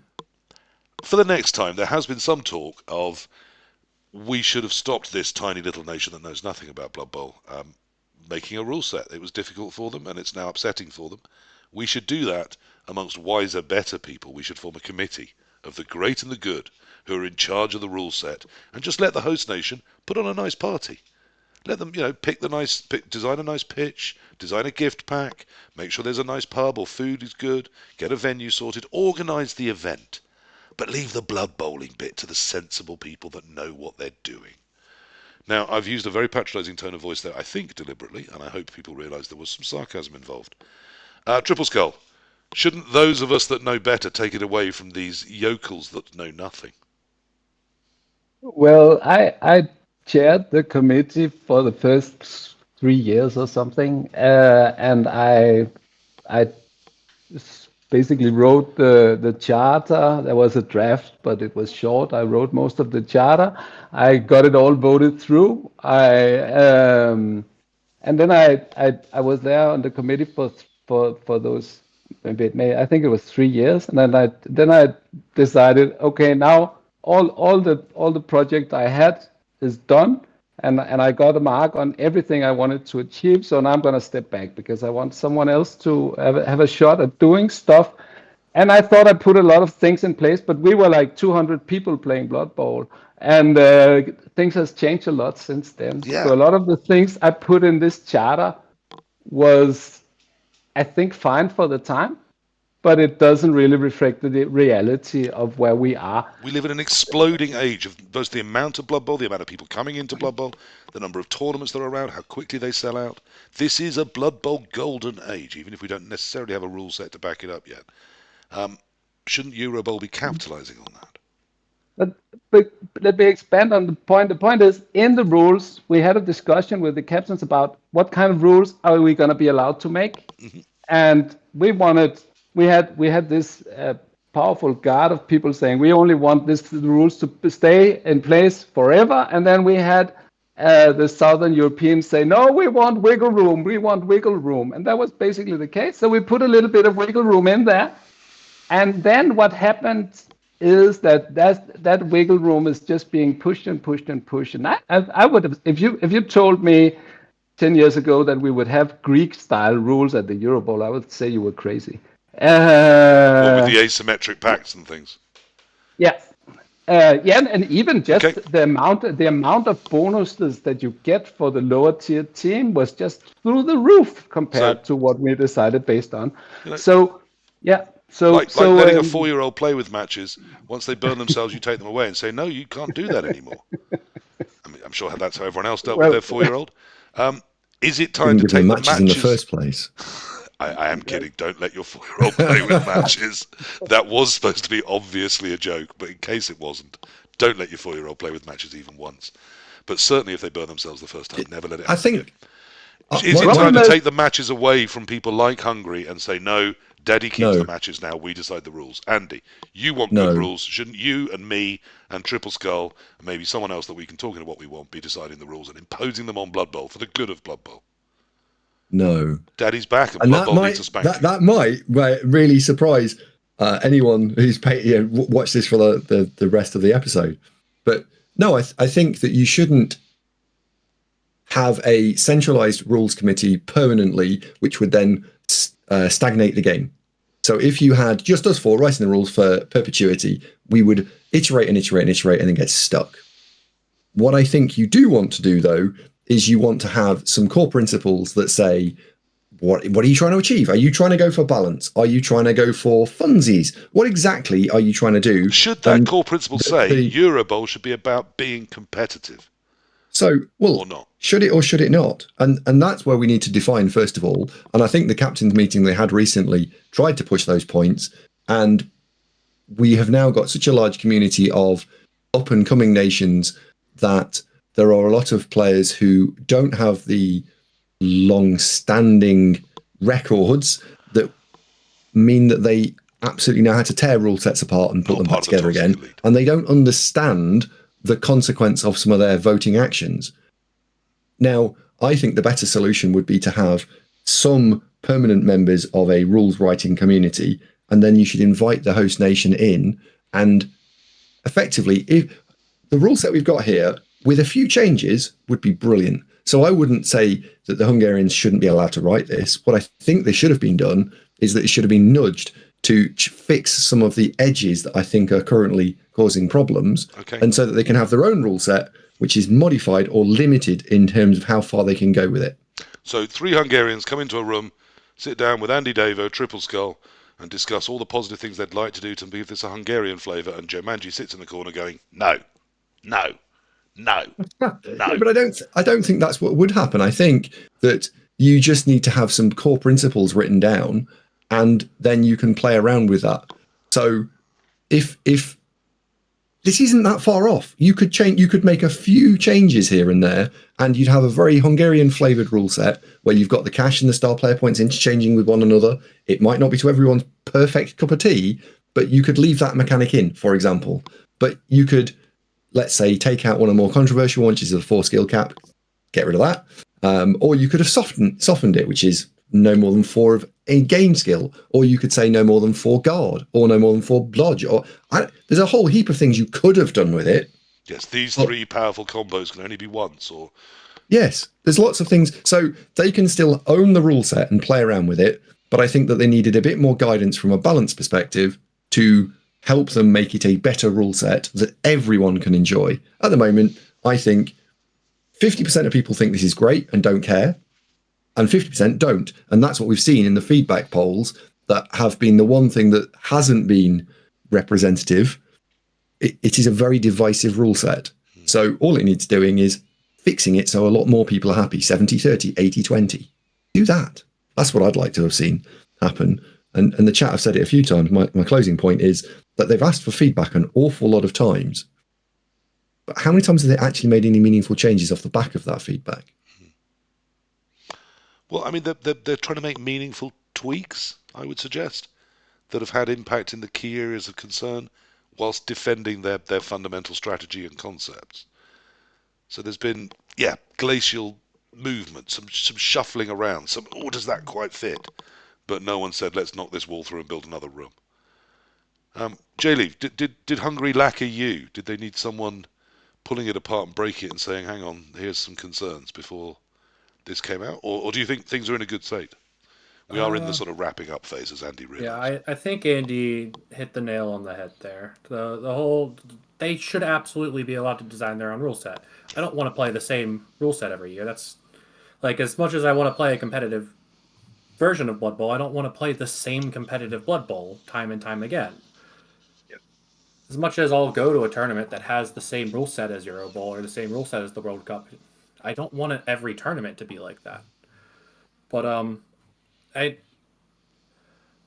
I think there was some things lacking with the initial thoughts behind what went into this rule set, and just a lack of testing that could have saved us some time and whatnot. And really, what we've kind of seen is they're still not listening to the feedback that is given to them because they want games played. I've played enough competitive Blood Bowl to know that Amazon's losing 50 team value is a lot less impactful than Nurgle losing 50 team value. I don't need to test that. Yeah. Yeah, it did get said quite a lot, wasn't it? How dare you have any opinion on this rule set? Please take it out and test it and then come back and talk to us. I've played 10,000 games of Blood Bowl. I think I'm a reasonable judge of something that doesn't look fun to me or where a problem may lie. But I do accept that playing it brings another perspective as well. Tripleskull, what's sort of anything we haven't covered? Anything you want to say as we sum up here? Remember, we're not looking to say rip it up and change it. We're just explaining why there are concerns, what they might mean, and I think being honest in that there is some people saying, well, then I'm just not going to go. But I still think there'll be plenty of people there. Yeah, I don't think I really have anything to add on that note. I have some worries with the rules, and they are as they are, and I also worry about other people's worries. I spent some time talking to Andy about the nature of his worries and other people, and it's sad that it is so divisive, and I think some of that comes down to the rules wanting to do too many things at once, and some of it comes down to sort of discourse and social stuff and stuff like that. And now we're all a little bit angry and annoyed and things. We get worked up about stuff. And so how do we fix this?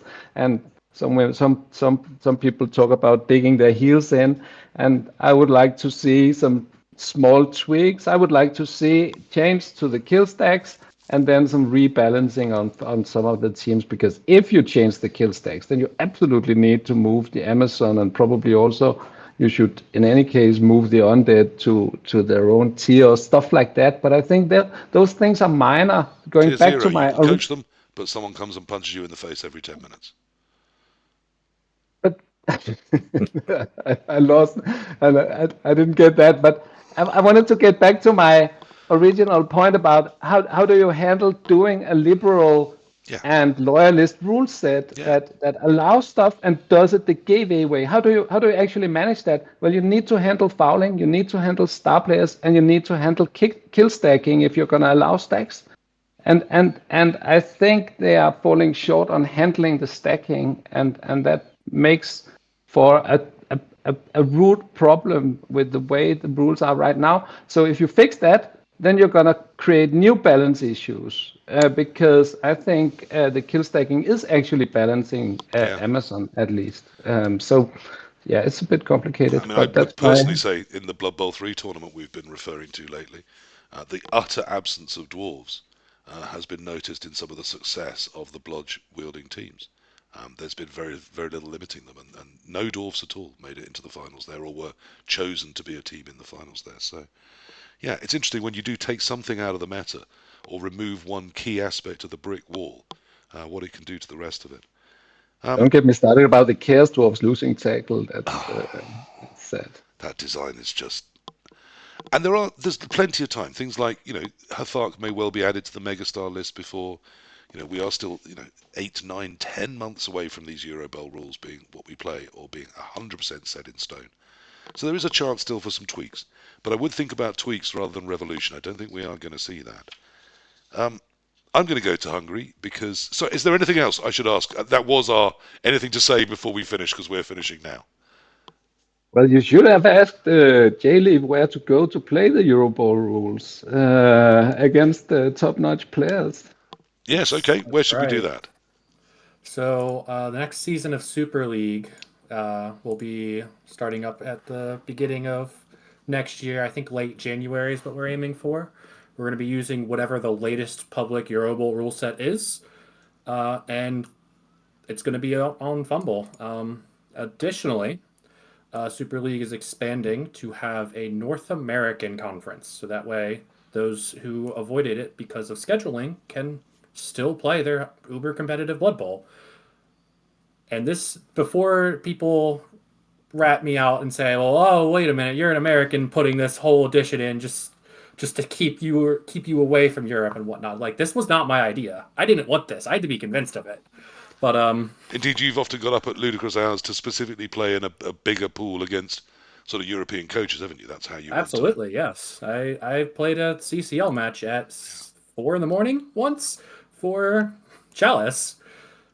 Mainly because I misunderstood UTC time, but But also, I mean, you're someone that does thrive on that competition. You're not trying to run away from it at all. Right, I want that competition. Yeah, absolutely.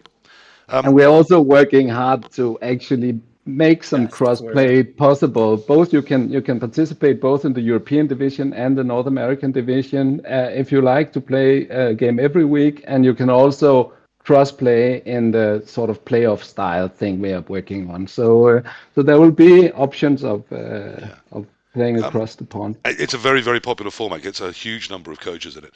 I would absolutely advocate, if you do plan to drop into both, do remember, be nice to your North American brothers. They have a league now that is set at their times.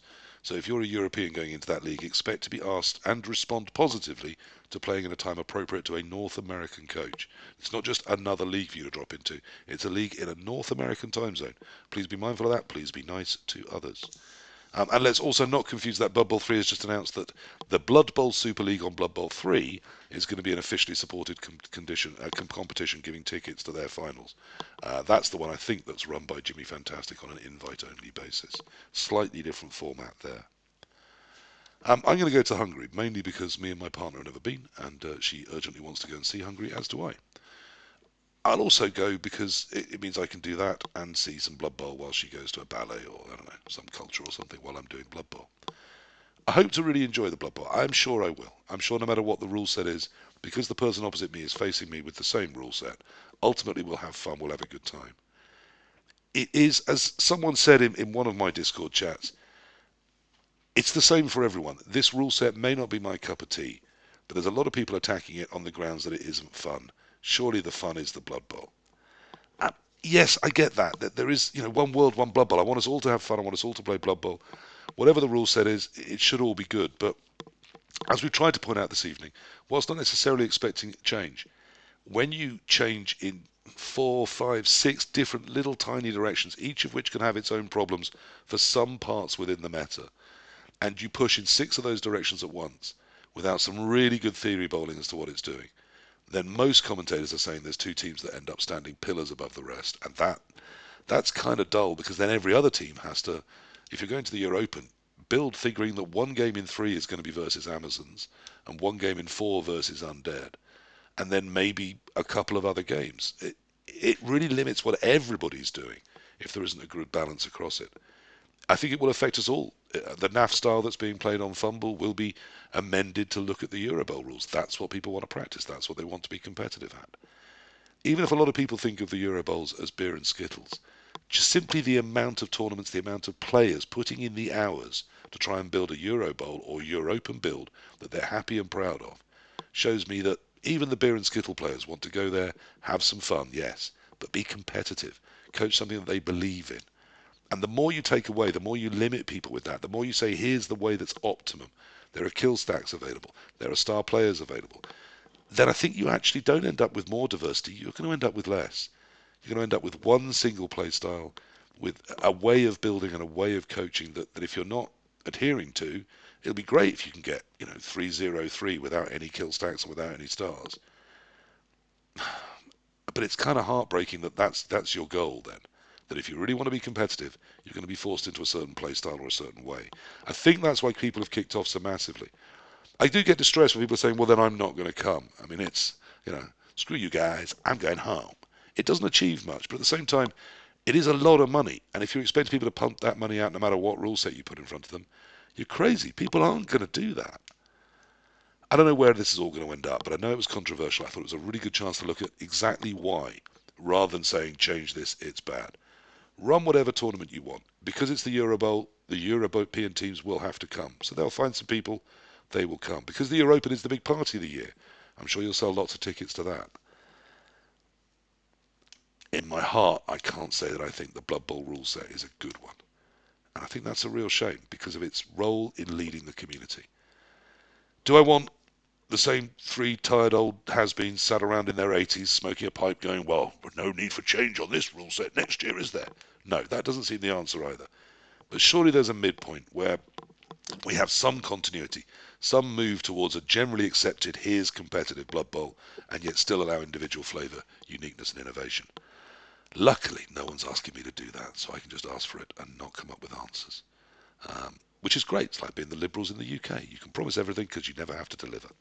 That was One World, One Blood Bowl, number 55. We're going to be back in either 2 or 3 weeks, not quite nailed down yet, with a Christmas special, where hopefully we're going to get 3 of the people of the top 5 players of Blood Bowl games in the world to come online and tell us what it's like to play way too much Blood Bowl in a year, what they've learned from it, and whether they're going to do the same in 2025.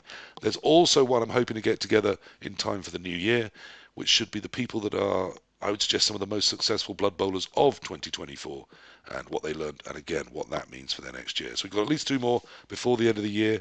I've got 2 or 3 planned for the new year as well. But for now, for today, that's us done. If everyone could wave and say goodbye, it gives me a nice easy point to find in the edit. That was One World, One Blood Bowl 55, Euro Bowl 25, rules, mental question mark. Okay, we're done. So not quite the end of the stream. I will turn it off in a minute, but that's where the recording will end. Thank you very much, guys. I thought that was pretty good. We covered it all. We explained the problems. No one got ranty. No one got angry. I think that's where I was hoping it would go. The thing that we didn't quite cover, Rich, is to just thank everyone who's put thought and feeling into this. Yeah, you're right. That I was hoping you'd throw it back and I could just throw that in as well, because while I am quite down on the rules as a construct, what I'm not down on is the people who've poured their time and their effort into trying to create something, and then their continued effort to then stand and defend it, and it must be difficult when a bunch of people have gone, that's rubbish. And yeah, you're right. So actually now I'll probably leave this bit in. You're absolutely right. Despite having problems with it, all the people that have put all the effort in, I think all 4 of us want to thank them for the effort they're putting in, for the fact they're still rewriting. We may have concerns, but we are with you. We know you're doing great work for Blood Bowl, so thank you there. And I'll look for the thumbs up, and then the edit on the thumbs up. Yeah, thanks, Andy. That's well said. That would have been wrong to end without that. However, now we can go then. Now we can go.